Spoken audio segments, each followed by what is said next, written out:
твоето место, мало, улица, дом. Ти одлучуваш каква ќе биде. Направи го вистинскиот избор. Гласај. Локални избори 2025.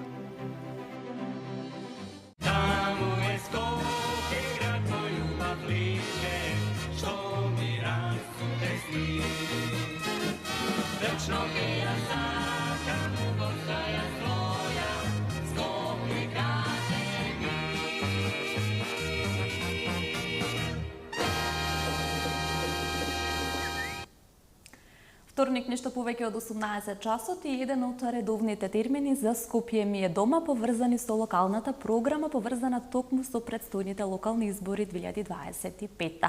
Како што споменавме и вчера, почитувани гледачи, секој вторник и четврток од 18:15 часот на Вистел ќе имате можност да ги погледнете кандидатите за градоначалници на скопските општини. Токму и вечерва почнуваме со еден од кандидатите за градоначалник на град Скопје. Станува збор за Александар Трајановски, поддржан од политичката партија Гром и коалицијата Искуства за успех. Да не погрешам јас во најавата, ќе си го поздравиме со Благој, нашиот вечерашен гостин овде во студиото.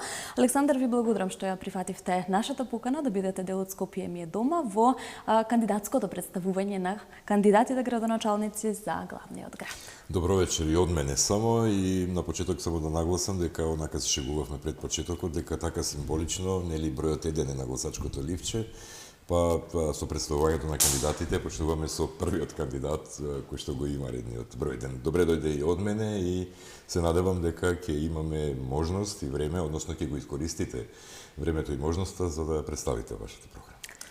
Благодарам Викторија, благодарам Благој на оваа прилика, баш доколку не го изоставевте вие, наверојатно ја ќе морам да го тоа, прво гостување, јас сум број 1 на избирачкото ливче, така да ќе имаме прилика да разговараме за сите прашања кои што ги имате. Воедно би сакал да ви се заблагодарам за вашата покана за да гостувам во вашето студио, мое прво гостување овде и се надевам дека ќе имаме одлична дебата и одлична емисија.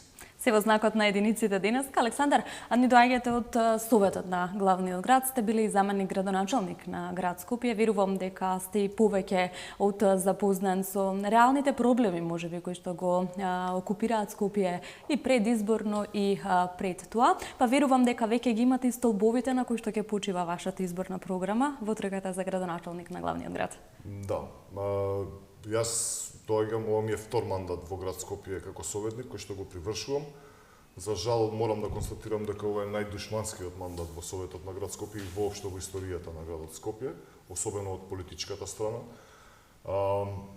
Некако мислам дека го изгубивме патот и довербата која што ни беше дадена од граѓаните дека таму сите нас 45 души сме дојдени да ги застапуваме пред се интересите на граѓаните, а не интересите на партиите и оние кои што нели ги искористија тие субјекти за да ја задоволат својата суета и да ги протистават своите ставови, а на крај за жал само граѓаните беа оние кои што страдаат.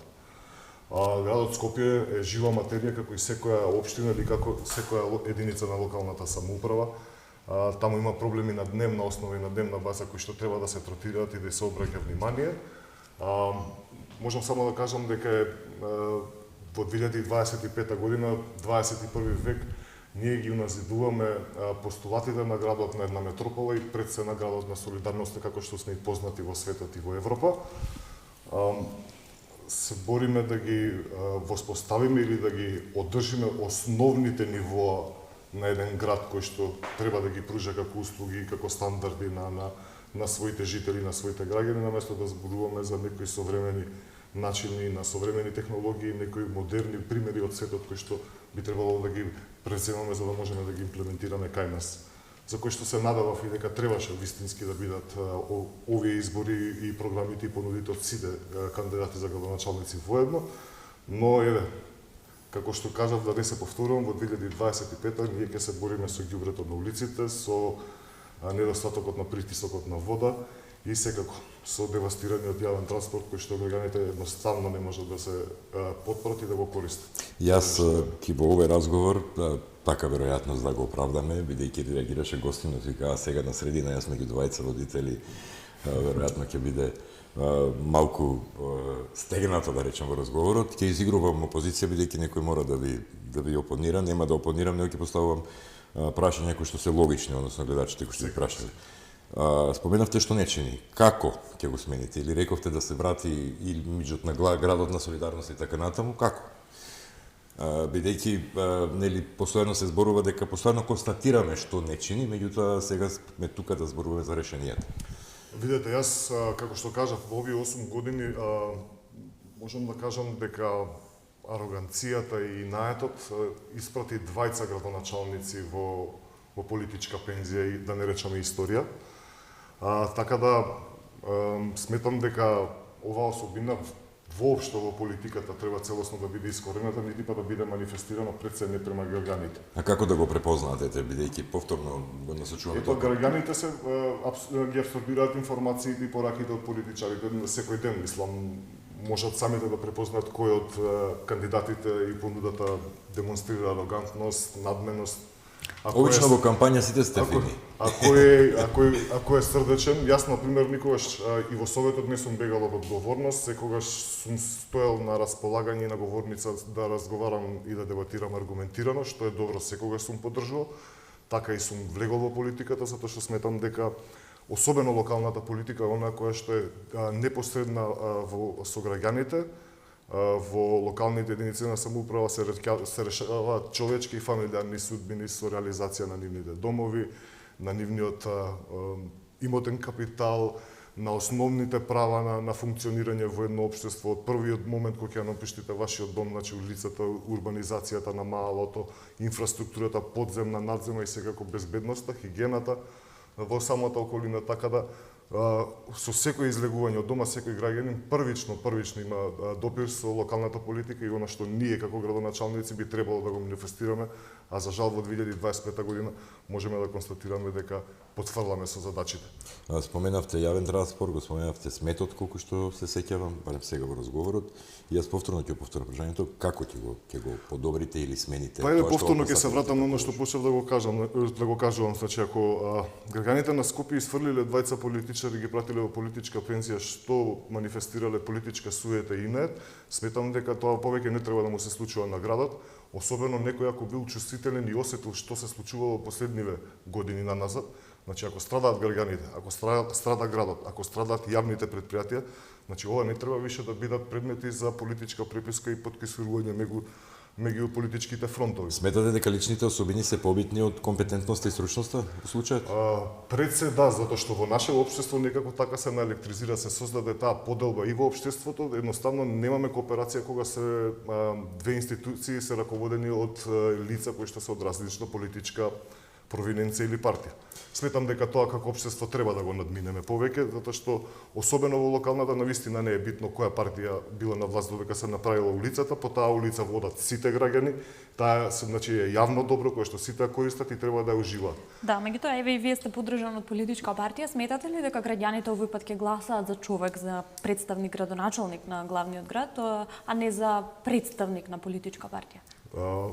Прво и во програмата ние токму од ова тргнам дека ако ја тргнеме суетата, ние секогаш јас и мојата партија секогаш сме биле за решение. Значи да се надминат одредени проблеми во градот или во општините каде што ги застапуваме и пред се граѓаните да бидат на прво место и нивните потреби. Затоа сметам и дека другите нивоа на власт, без разлика дали е централна, локална, да си подадеме рака затоа што генералното уназадување на нашето општество, на државата, на градовите и на општините е заедничка вина. Ние не можеме да посочуваме прст кон еден човек, затоа што знаете како вика поговорката, кога ќе го посочите прстот, другите три покажуваат токму кон вас. Затоа сметам дека оваа суета треба да биде целосно изфрлена, доста доцниме со модернизацијата, со урбанизацијата на градот според европските стандарди кои што граѓаните кои што патуваат надвор се навикнати да го гледат и затоа се разочаруваат кога ќе си дојдат дом. Поголемиот дел од нашите сограѓани токму ради овие работи ја напуштаат државата и главниот град. И мислам дека треба да се огледаме на некои посовремени општества, нема потреба да измислуваме топла вода, треба само примениме нивните практики и да видиме дали може да функционираат кај нас, што и секаде во светот се прави во денешно време. Чинам дека скоро сите од кандидатите го споменуваат проблемот со нехигиената, со сметот, со депониите. А требаше ли да ни се случат локални избори за да се говори за тоа? Колку се говореше за тоа во Советот, колку бевте таму гласни за проблемот со нечистотијата, како да се префрлаа надлежности општините со град Скопје? Тоа е постојана тема, особено кога доаѓаат изборите, проблемот со ѓубрето и постојано се наметнува како политичка преписка. За жал, најчесто градоначалниците од општините се тие што се први на удар, тоа и политичката логика го нафрла како тема и како информација кон граѓаните, затоа што првите напади кон градоначалниците на општините од политичките центри секогаш доаѓа во однос на ѓубрето, на хигиената во општините. Ние во нашата платформа нудиме токму решение според логиката на граѓаните и тоа што овие политички центри го наметнуваат избори наназад. Видовме дека комунална хигиена едноставно не може да функционира на овој систем. Имаме некои такви слични решенија и за останатите јавни предпријатија. Сметам дека таа треба да биде децентрализирана на општините. Така ќе биде многу попрактично. Секако градот Скопје собира комунална такса за собирањето на сметот. Таа ќе ја дисперзираме кон општините. Дел од опремата за подигање на отпад камиони исто така ќе биде дисперзирана и поделена, а од комуналната такса тие ќе можат да си набават сопствено опреме. Мислам дека многу побрзо и поефикасно би можеле да ги собираат отпадите, затоа што исто така како што напоменав дека граѓаните имаат многу подиректна и непосредна комуникација и соработка со општинските градоначалници и администрација. Сметам дека и општините сами многу подобро познаваат инфраструктурата на самата општина и можат многу подобро да одговорат на ова прашање и предизвик и пред се многу поефикасно. Дополнително на ова, од само тоа што го напоменав, многу побрзо би можеле да го собаваме и принципот на селекција на отпад, затоа што они секоја куќа, секоја уличка, секој сокаче го знаат кој е совесен, кој е несовесен граѓан, дури и соседите можат да послушат како е така. Затоа сметам дека би бил многу поефикасен начинот како брзо да се постигнат некои незадоволителни нивоа кои што ги касниме, да речам, вака пластично. Ова го зборувате согласно до сегашната комуникација со градоначалниците, нели во двата мандати на Советот или Не, ова го зборувам како лично искуство, затоа што да. знаеме. Сега спомнавме дека јавните предпријатија кај нас се претежно како бироа за вработување на партиските табори. Мислам, јавна тајна е дека сите се буквално поделени по партии, некои се, например, измешани со цели пластови, кој како владеел, например, имате пласт генерација кај што бил вработувала едната партија, потоа другата, а комунална хигиена традиционално потпаѓа на една политичка партија, тоа е ДУИ. Така да сметам дека ако ние и политичките центри го користат ѓубрето за напади кон општинските градоначалници и логиката на граѓаните исто така реагира дека тие се неодговорни, тогаш мислам дека и ние би требало во одговарањето на овие предизвици да действуваме во однос на логиката на граѓаните, да го дисперзираме јавното комунално предпријатие на сите општини. Мислам дека така секоја општина ќе може да си одговара директно на потребите и капацитетите кои што ги има. Секако според жителите кои што имаат обврски за комунална такса и давачка, така ќе се вработуваат и број на комунални работници ќе се набавуваат. На кадри блиски до градоначалникот на таа општина. Тоа не нагледно, мислам дека така би го децентрализирали, би ги растуриле тие големи конгломерати кои што во моментот функционираат во јавните предпријатија. Не, сите зборуваат за децентрализација. Реално ке нас процесот на децентрализација не само за ова, мислам, тема која што сме зборувале многу пати, за жал е целосно напуштена, можам да констатирам, мене ако ме прашате, јас сум единиот кој што се залага за целосно децентрализирање. Да, и вие единствено го употребувате терминот децентрализација. Другите ние треба да ги растеретиме централната власт. Не сакам да звучам критично, но сметам дека владата и премиерот, овој или било кој друг, треба да се бават со многу посериозни национални политики и стратегии за подолгорочни планови, а не да се занимаваат со промена на прозори по градинки. Опа, кваки по училиште, извинете. Ако не го така. Ние сме малку решили. Така, ја споменавте урбанизацијата во повеќе наврати. Каква ви е визијата? Како ќе се развива главниот град во 4 години мандат? Градот Скопје работи исклучиво на инфраструктурата, на подземна и надземна, поставувањето значи на канализациите, на водоводот и на улиците кои што се проектирани. Верувајте ако ви кажам дека не постои улица у град Скопје што не е проектирана или што допрва треба да се проектира. За се, мислам, таму има 3-4 пластови на постоечки генерални урбанистички планови кои што се изработени години и децении назад, затоа што знаете дека генерални урбанистички план се изготвува на 10 години.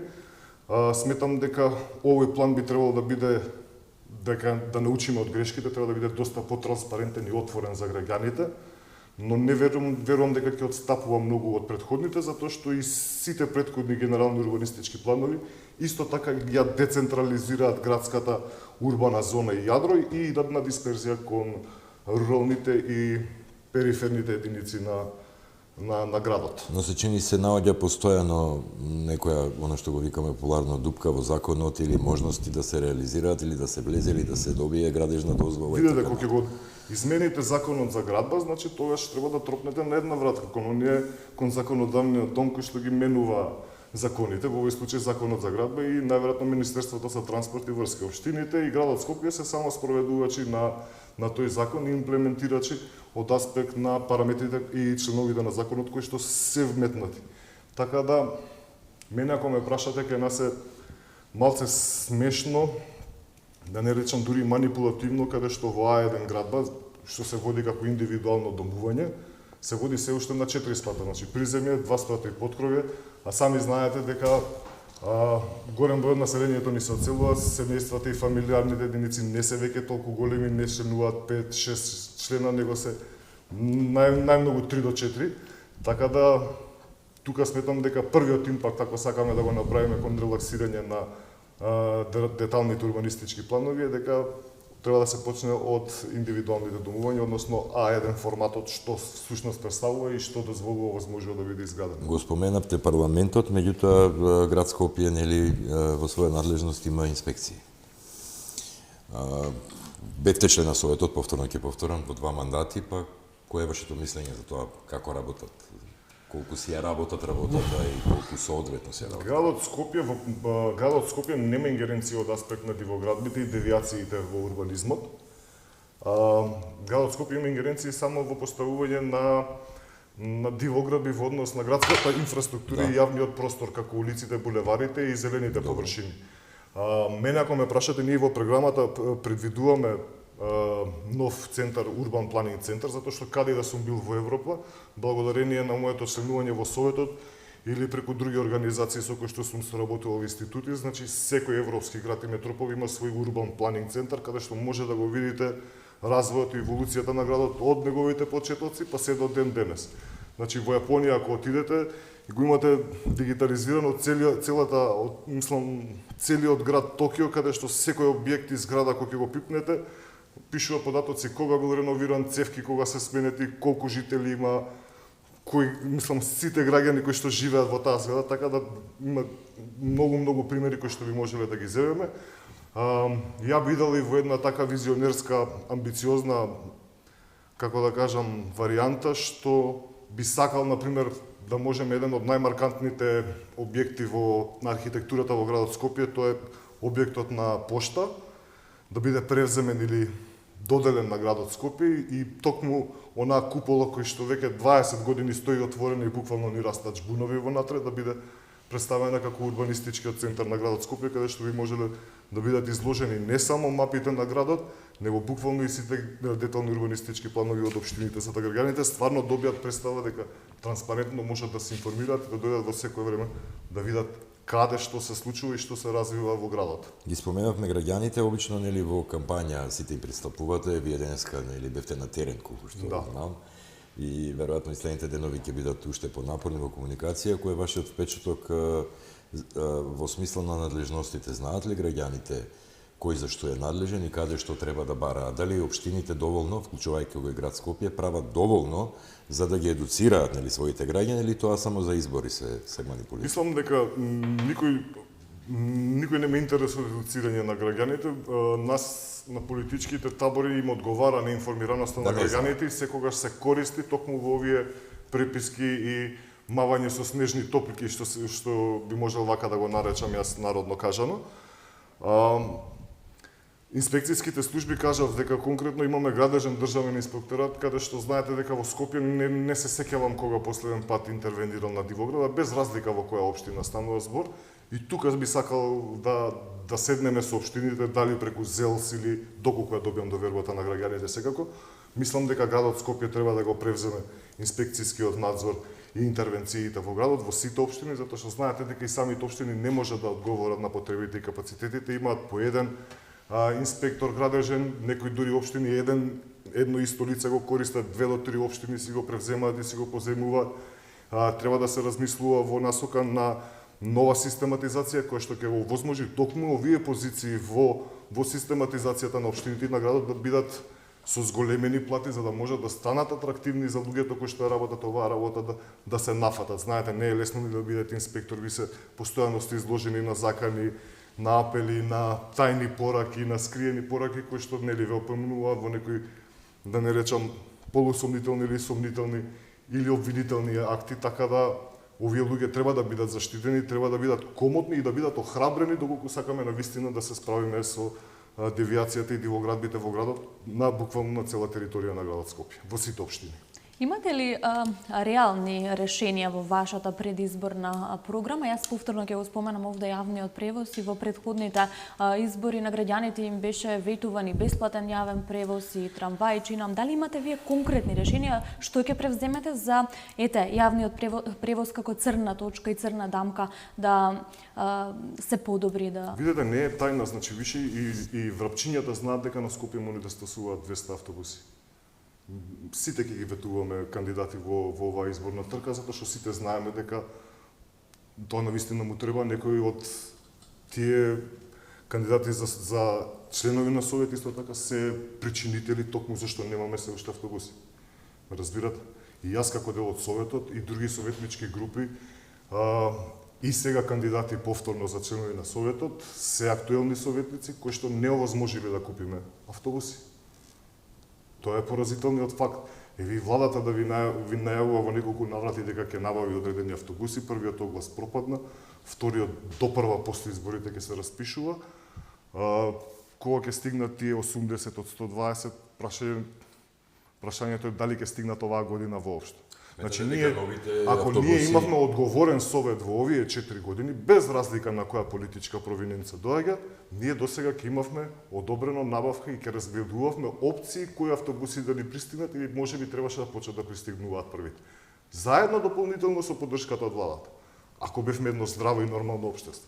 Ако вие знаете, ја пратите економијата, ја водите државата, владата, можете да процените и градот Скопје според своите можности и буџетот колку може да набави автобуси одеднаш и дали на ЈСП му треба помош и поддршка. Да бидеме објективни, во минатото кога бил премиер Никола Груевски, а Јанушев директор на ЈСП, владата го пратела со 15-18 милиони евра субвенции од владата.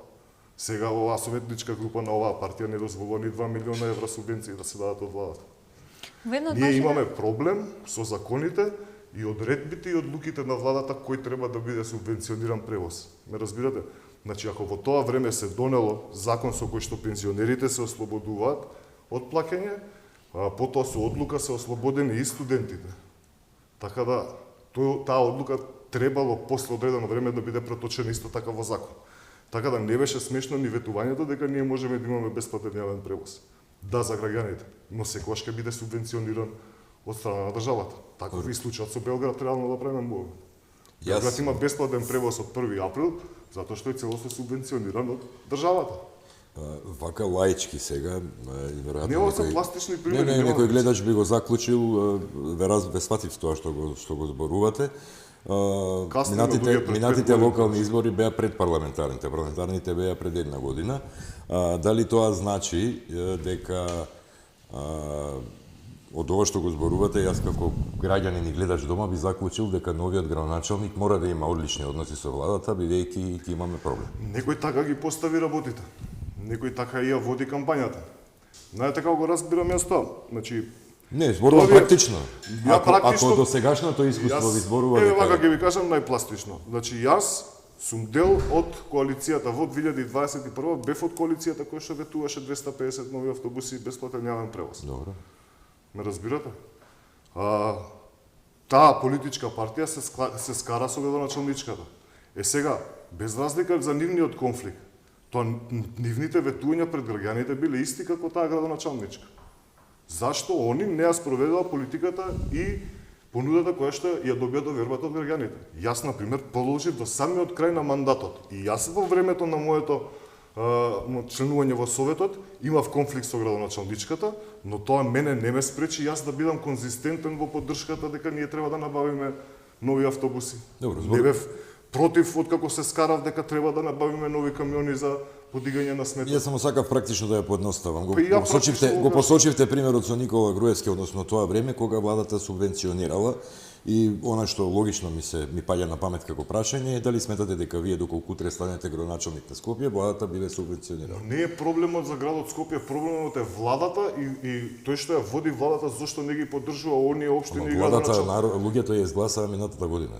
Така да исто ќе го изгласат и наредниот градоначалник. И треба да се молиме да не се скара со премиерот. Сметате дека Сметате дека владата не ги поддржува општините? Тие што не се од истата политичка опција. Еве општина Центар доби на двата јавни повици.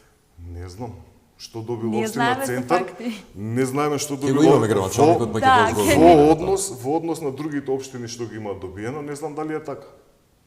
Ја нема да негирам дека исто и парите од субвенциите од 2 милиона 120 милиони денари во однос на бесплатен превоз на пензионерите били исплатени од влада. Но ви кажувам дека постојат и други одредби кои што треба да бидат испочитувани. Велите? Се приближуваме кон крајот. Јас ви кажувам дека до крајот на изборите, доколку нели се погоди градоначалникот на град Скопје да биде од истата политичка провиненца, вие ќе видите дека тука нема да има проблем повторно тие субвенции од владата да течат. Вие што туку му направивте реклама на кандидатот? Па ја немам проблем, сите му правиме реклама на него, така. Александар, во едно од вашите пишани интервјуа велите поголем буџет за Скопје и рамномерен раст на градот. Да. Кога зборувам за поголем буџет на градот, сметам дека градот мора постојано да работи на унапредување на приходите.